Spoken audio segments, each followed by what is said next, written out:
야담 이야기. 야밤중 유부녀 방에 웬 사나이가?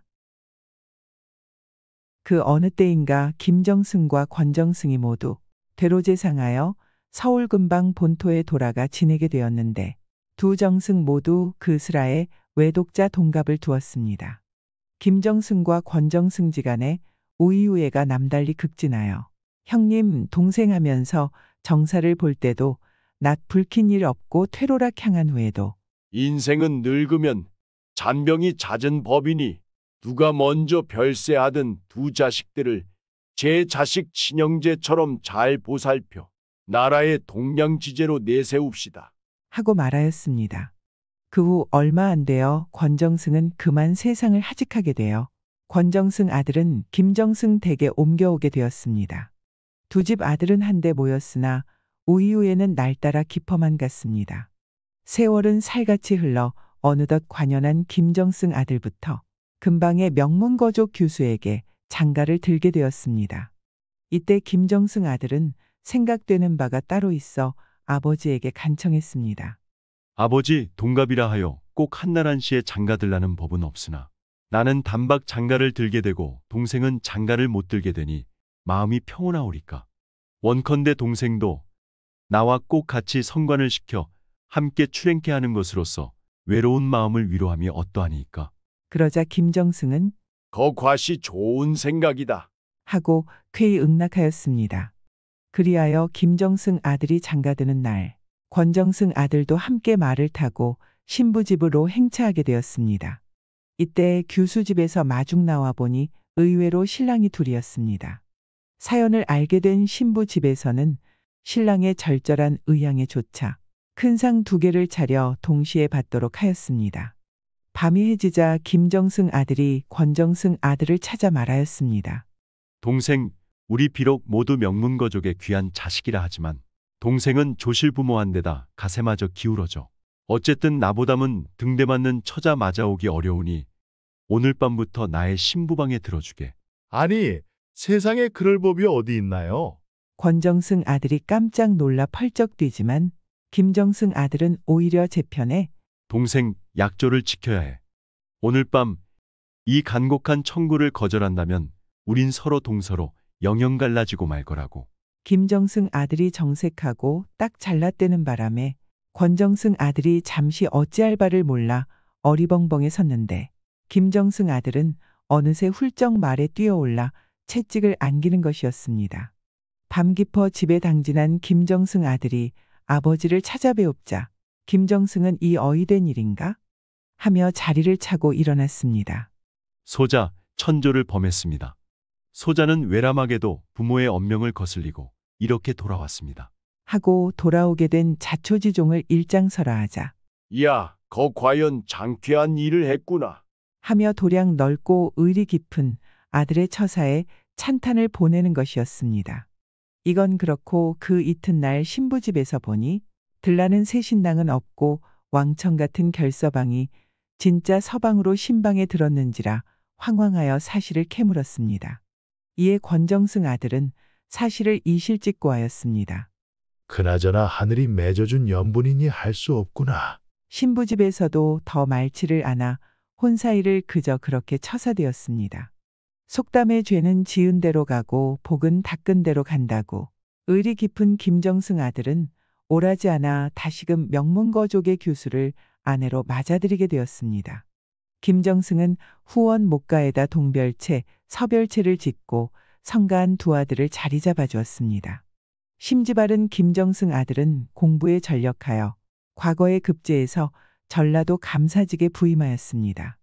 정월 대보름날 일기는 청청하고 원색은 명랑하였습니다. 김정승 아들이 전라감사로 집 떠난 지도 2달이 잘 되어 동생은 형님 생각이 간절하였습니다.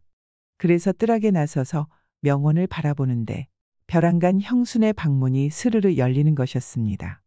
그래서 바라보니 어떤 사나이가 살짝 들어가는 것이었습니다. 자, 야밤중 유부녀 방에 웬 사내일까? 버쩍 의혹이 든 권정승 아들은 발자취를 죽이며 그 방문 앞에 다가가 귀를 기울였습니다. 우리가 이렇게 죽자 살자 하다가 감사가 돌아오면 어찌해요? 가래죽놈의 무릎에서 형수가 아양을 떠는데 별 걱정도 안 해. 조만간 업에 치울 수 있어. 어떡해요? 돈 1,000냥만 내놓소. 그러면 밤중에라도 자객을 보내. 내일 초저녁이면 파리 잡듯 업에 치울 테니. 그 이상 더 들을 수 없어 권정승 아들은 급급히 물러나와 김정승께 부복하고 말했습니다. 아버님, 형님과 갈라진으로 동생은 보고 싶어 식미마저 잃었으니 이 밤으로 떠나게 윤허해 주십시오. 그러자 김정승은 아무리 그립고 보고 싶다 한들 밤길이야 어찌 떠나느뇨. 이제 발거든 떠나거라. 라고 하였습니다. 그러나 권정승 아들이 아니옵니다. 일각이 여삼추라 지금 꼭 가야만 하겠습니다. 라고 말하자 김정승은 정그러면 백마를 타고 얼른 갔다 오라고 하였습니다. 그리하여 권정승 아들은 백마에 안겨 전라도 가명에 이르렀습니다. 소식을 들은 형은 맨 버선 발바람으로 마주 뛰어나왔습니다. 그날 저녁이었습니다. 동생은 가정세사를 두루 담론하고 나서 한 가지 청을 드렸습니다. 형님, 실은 내 욕심이 있어서 불온천리하고 달려왔소. 그래 무슨 욕심이냐? 형님도 보다시피 내야 글 공부에 게으르고 머리까지 아둔하다 보니 늙어 죽어도 감사 노릇 한번 해보겠소. 그래서 단 하룻밤만이라도 전라감사 노릇 해보고 싶어 이렇게 올라왔소. 그 말에 형은 포복대소하였습니다. 허허허. 내 머리에 털도다 별 우스운 일 다 보겠구나. 괜히 롱을 해도 분수가 있지. 형님, 이것은 정의 평생 소원이오니 이 원을 실현시켜 주오. 동생의 염원이 간절한 것을 본 형은 웃으며 좋다. 내 평생 소원이 그렇다는데 야마다 하겠느냐. 하고 쾌히 수락하였습니다. 그러자 동생은 한술 더 뜨고 들었습니다. 그럼 얼른 의관을 넘겨주오. 그리고 간마다 초불을 대낮처럼 밝혀주고 형님은 조용한 다른 방에서 쉬시오. 그럼 그러지. 형이 나가자 동생은 3대문을 재우고 자리도둠에 도고이 좌정에 앉았습니다. 야밤상경 갑자기 대문이 삐걱삐걱하더니 키가 9척이나 되는 놈이 불문 꼭직 와락 뛰어들었습니다. 그러나 이때를 노려 안녕부터 도정신에 있던 동생은 이놈, 내 유부녀 간동안 가래죽놈의 천냥 돈을 탐하여 전라감사 나를 죽이러 왔구나. 살겠거든 단박 그 칼을 바치고 더러운 목숨을 바치겠거든 어서 날 쳐보라. 들어보니 귀신이 고칼 노릇이었습니다. 쥐도 새도 모를 천리밖에 비밀한 약을 송금 보듯 꿰뚫고 있는 귀신 같은 감사. 이 감사 앞에서 불의의 행세를 행하려다가는 단통 큰 액을 면치 못할 것은 뻔한 일이었습니다. 그래서 그자는 비수를 떨구고 떨기만 했습니다. 이놈, 돈 천냥에 눈이 어두워 자객이 되다니. 이제 돈 천냥을 더 얹어줄 테니 유부녀 간통하는 그 죽놈의 키를 낮출 용기와 담력은 없느냐? 손에 실맥마저 다 풀린 그는 온몸에 진땀이 확 내돋았습니다. 네. 소인은 세상사를 알지 못하고 맹동했사오니 제발 한 번만 용서해 주신다면 그 어떤 분부라도 목숨 걸고 나서겠나이다. 좋다. 내 말이 진정이라면 그대로 행나라. 네. 돈은 장차 경기도 아무댁에 가서 권하무게를 찾으면 되니라. 네, 황공하오이다. 동력 하늘이 환해지자 형이 일어나 나왔습니다. 동생은 웃으며 말했습니다. 거 형님 덕에 하룻밤 감사 노릇 맘껏 해봤소. 인젠 평생 소원을 닦였소. 동생은 아침 조반을 치른 후 형과 작별하고 지체 없이 집으로 돌아섰습니다. 동생은 김정승에게 갔다 온 사연을 아뢰고 밤엔 형수의 방 근처에 은신에 살피었습니다. 밤이 이해지자 그 가래죽놈이 또 유령처럼 나타나 주위를 후능금 살피고는 방문을 착대고 들어가는 것이었습니다.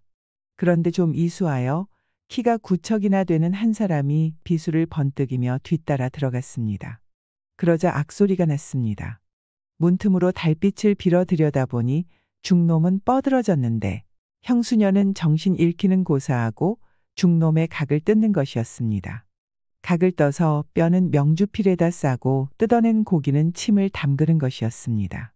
아, 형수는 요망한 구미호 같은 요녀이구나. 한 해가 기울어가는 어느 날 전라감사 형이 며칠 집에 묵어가게 되었습니다. 그날 저녁이었습니다. 형수가 각별히 잘 차린 음식을 형이 들려고 할 때 동생이 뛰어들어 불문곡직하고 고기 접시를 들고 나왔습니다.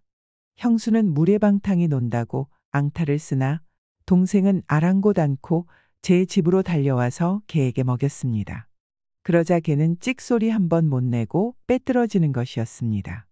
며칠 후 형의 장인 회감날, 형은 형수와 같이 처가행차, 본가행차 떠나가게 되었습니다.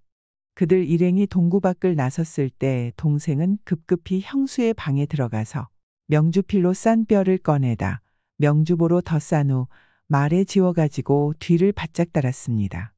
그날 저녁이었습니다.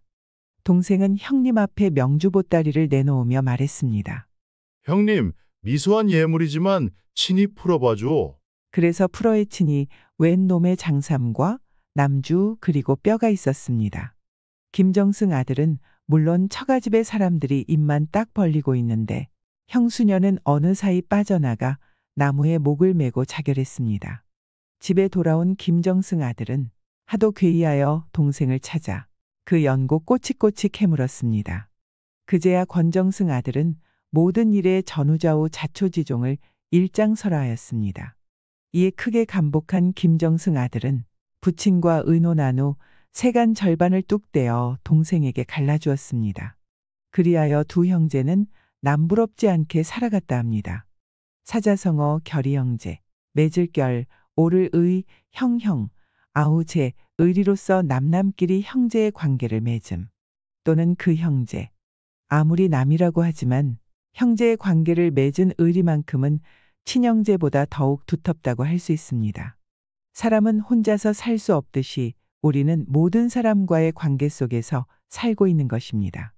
아무리 남이라도 서로 위하며 산다면 삶이 더욱더 윤택해질 수 있을 것입니다. 구독과 좋아요, 알람 설정은 사랑입니다.